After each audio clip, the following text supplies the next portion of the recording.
All right, construction champions, it's your host, Ron Nussbaum, and we're here another week, another day, and another episode to come in here and help you be the champion that you can be in construction every day. Today, we have a great guest that's ready to talk to us right in the middle of tax season, actually, when we're recording this. She's super busy, but she's taking time out of her day to come here and help you be the champion you are. Elizabeth, thank you for being here with us today. Thank you for having me.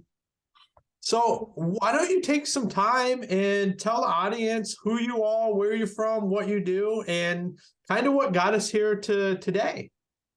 Yeah, I'll try to be very short. Usually when I listen to the podcast, this is the part I like to skip.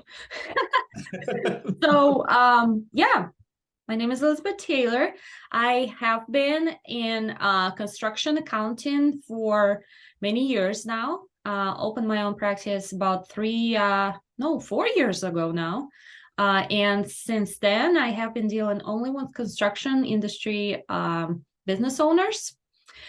And that has been amazing and rewarding, helping business owners not only crunch their numbers, but also understand them. So that's just the short intro of who I am, what I do.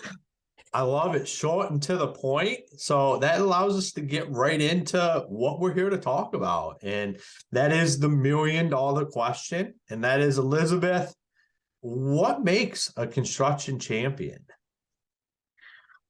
I feel like to be a champion in construction from the financial side, of course, where I'm coming from is being a champion when it comes to your profit margins, right? If you're making great profits in your business, you made it, really. I know a lot of little things go into it, and but the bottom line is always something that we're searching for. So to me, what really goes into the profit margin, right? A lot of different factors. First of all, it's your sales, right? If we're looking at your profit and loss statement, your sales is where you start. And I'm not a marketing or sales expert, so I'm not going to go there, but get yourself an expert in that area to hire your sales. But we all know that high sales doesn't mean high profit. So where does that go to? It means that you can have $2 million in sales, but you can have $1,900,000 in expenses. And out of 2 million, then we add some overhead as well. And then you're left with only $10,000 profit. So it doesn't really matter how much you make in sales. What matters is controlling all the numbers in your business. And construction business owners usually are so busy that they start a project, they think they're tracking it, they forget about their overhead and think that they made all this great profit. And then they look at their bank accounts. And the question I get the most is, where did my money go? I have no idea. You got to show me. So when we catch everything up, it turns out that the overhead ate up all of their profit. Their estimates were understated and their markup wasn't there at all. So it is important to track all of your numbers, and it is important to check all of your numbers. It's important to understand them and make changes so your profit margin is high. Yeah, we definitely all like profit. I mean, that's one of the reasons we get into the business, and having your own business is to make money and to chase a lifestyle and a dream that you originally had. And I know when we start talking about P&Ls, it can become very confusing. Being that this is where you operate, you're an expert in this. How do we start to make that less confusing for the business owners out there? Well, there's a lot of resources. First of all, hire a bookkeeper. Not trying to sell my services, but I'll tell you where to find me later. But really, there's a lot of resources. For example, you take the Profit First book, right? That got super, super popular.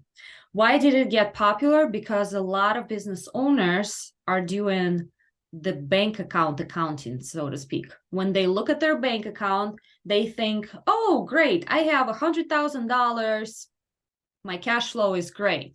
But then they also forget that they have $90,000 worth of bills that they're going to have to eventually pay to their vendors. So Profit First comes in handy if you want to continue doing that bank statement accounting, where you can separate all the accounts and kind of see what you have going. It's not my favorite way because, again, accounts payables, receivables, that ain't going to show up anywhere there. So the best way for, in my opinion, is to either learn how balance sheet and profit and loss works and track everything yourself, or hire someone who will show you where your numbers are, what they mean, and what needs to be fixed. Because it's just, unless you understand your financial statements, it's very hard to track what you have going on in the business. And it just goes so fast. You're thinking, oh, I'll just get to it next month. Oh, maybe next month. At the end of the year, you're doing taxes and it's too late to fix anything. The year has gone by and you weren't able to make any changes. Yeah, I love that. And being that we're right in the middle of tax season and you're right in the middle of doing this, what are some of the mistakes that you see people in the construction industry make that are easy fixes that are something they can implement and change immediately? Oh, there's a lot of things. Every business is unique.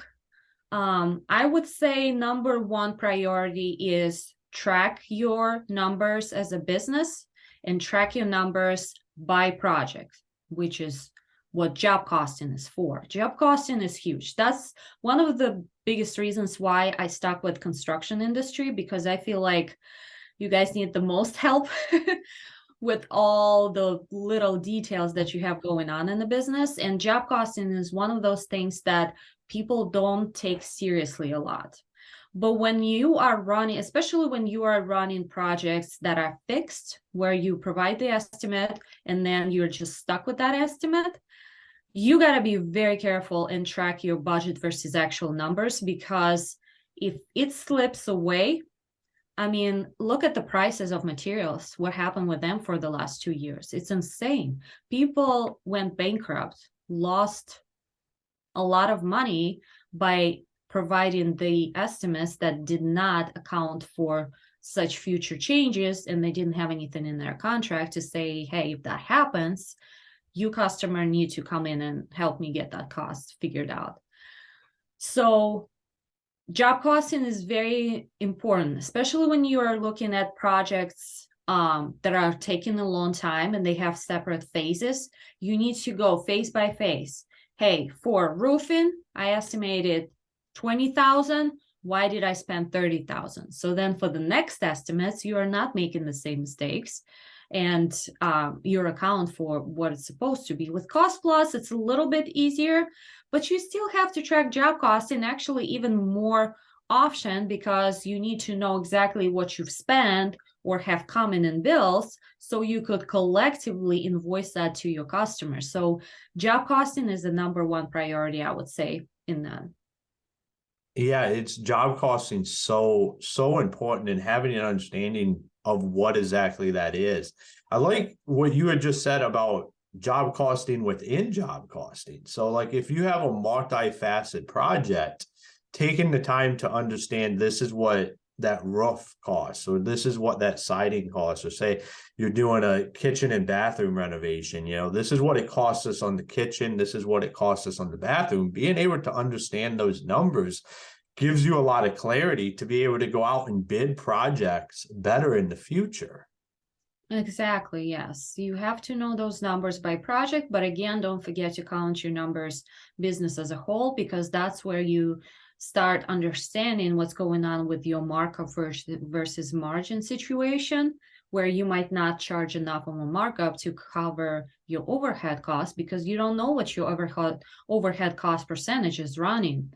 So how can you know how much profit you're going to make if you don't know how much money overhead is going to eat up?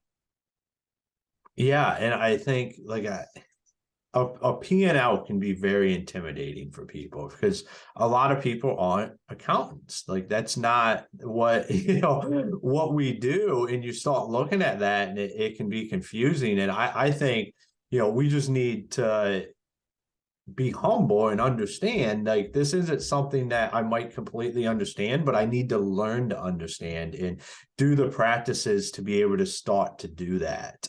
Besides job costing, what is something else that is an action that starts to set people up for a better tax season?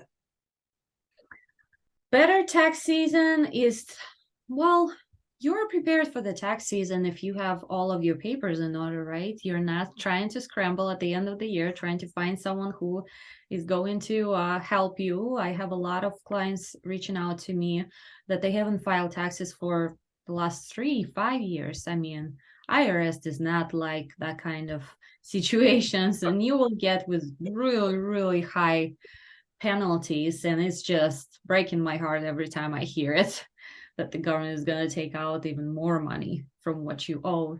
But to be prepared for the tax season, I mean, just make sure you have really good checks and balances. That's the number one priority. You keep your receipts or you record the receipts into your, QuickBooks software. I usually feel very strange when I give such simple things like don't commingle your personal and business, keep your receipts, right? It seems like so basic and everybody knows it, but a lot of people are thinking, oh, I'll just throw it right here and then I'll do it, and then you lose stuff, and then when your accountant comes to you with question, where is that from, but why did this happen here, and you just can't provide, and you get frustrated because you can't provide that information. It's so old, it's from January, for Pete's sake, that's a year ago. How am I supposed to know what that expense was for?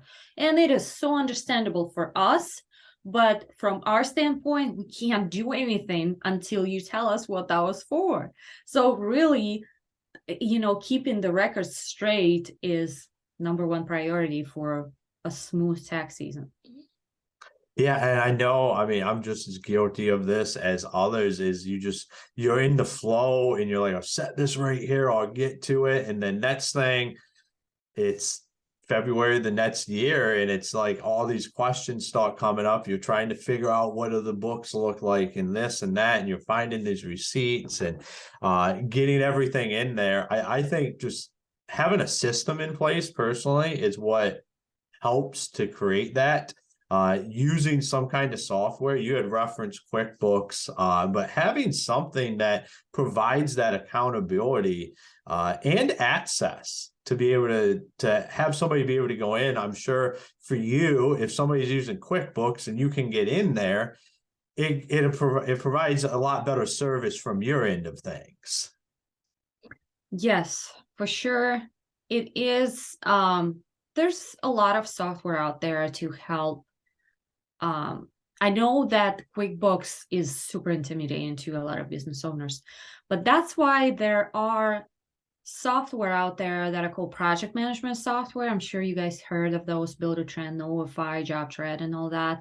That many of my clients are more feeling more excited to use, and they feel like they can understand it a little bit better. But the great news is that all that software, pretty much most of it, is syncing to QuickBooks just fine. You just got to know how to do it correct from the beginning. But that's any way that you can keep your records straight, at least your job costing records, it's always helpful. But QuickBooks is definitely one software that I really enjoy using, and they have gone really far. QuickBooks Online has gone really far in the last 4 years to accommodate the needs for construction industry, like getting the budgets out there, getting the progress invoicing and estimates, all that has been really, really helpful to avoid using another software if you don't have to.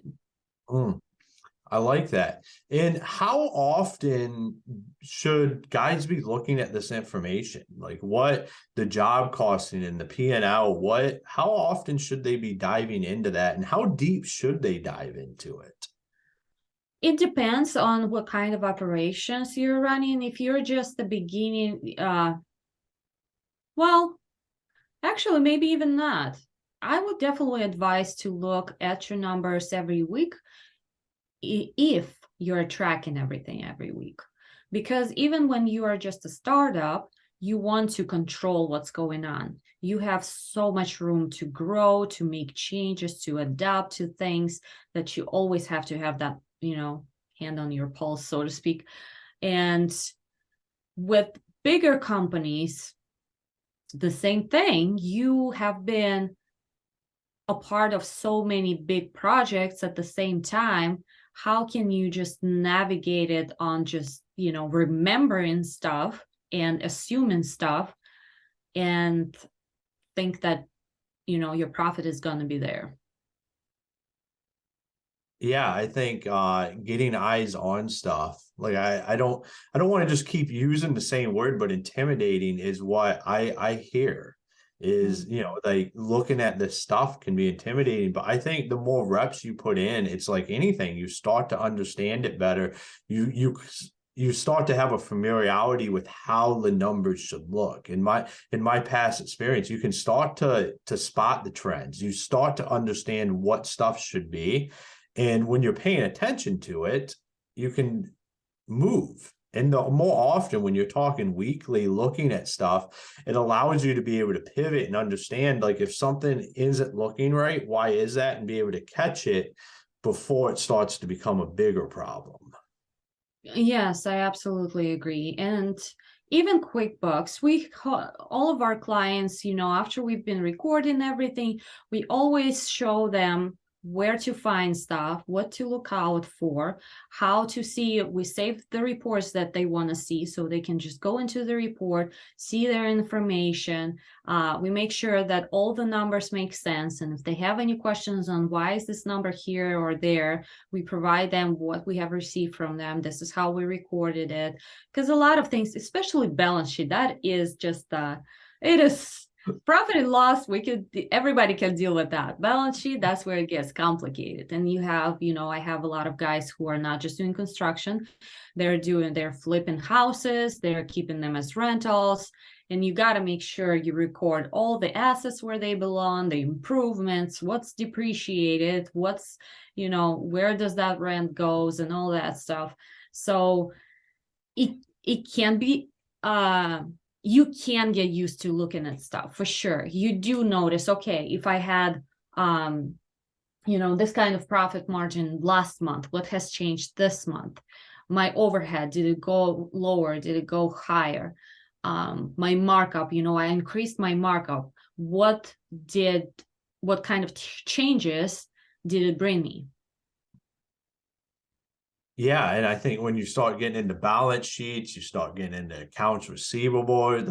There's a lot of things that we should be tracking as business owners. But like you said at the beginning, we can just get busy and it starts to fall to the wayside until this time of the year.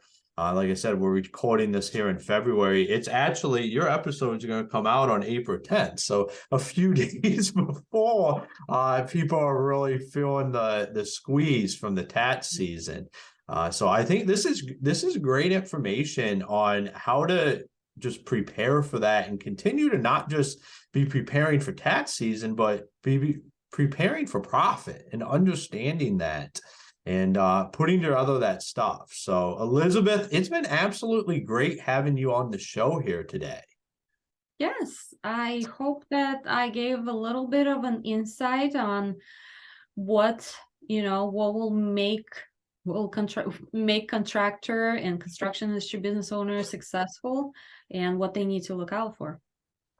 Awesome. You definitely have done that, and you've done it in a way that we can all understand it, and it makes it easy, actionable items. So Elizabeth, all the construction champions that are out there listening, if they wanted to reach out to you, follow you, or talk with you, what's the best ways to do that?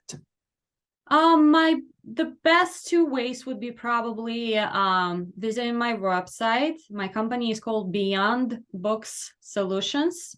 So beyondbooksolutions.com is where you can get a lot of information. We have a lot of free resources out there.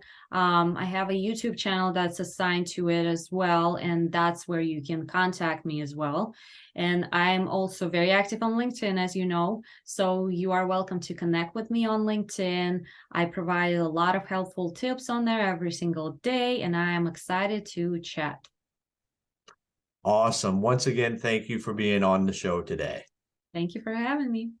All right, construction champions, we had another great guest that gave us actionable items that we can go out and incorporate today into our everyday business. I know when we talk about P&Ls and balance sheets and accounts receivables, it can get confusing and it can be intimidating. But to be the construction champion that we need to be, we have to have our numbers in order. We have to understand what's going on within our business. What's job costing look like? What profit percentages are we running? This is all stuff that becomes super simple when you start putting the systems in place that allows you to do this daily, weekly, monthly. And the more reps you put in, the better at it you will become. And the better at it you become, the better your business will be. And the great thing is the better your bank account would be. So, construction champions, until next time, go be the champion you were meant to be.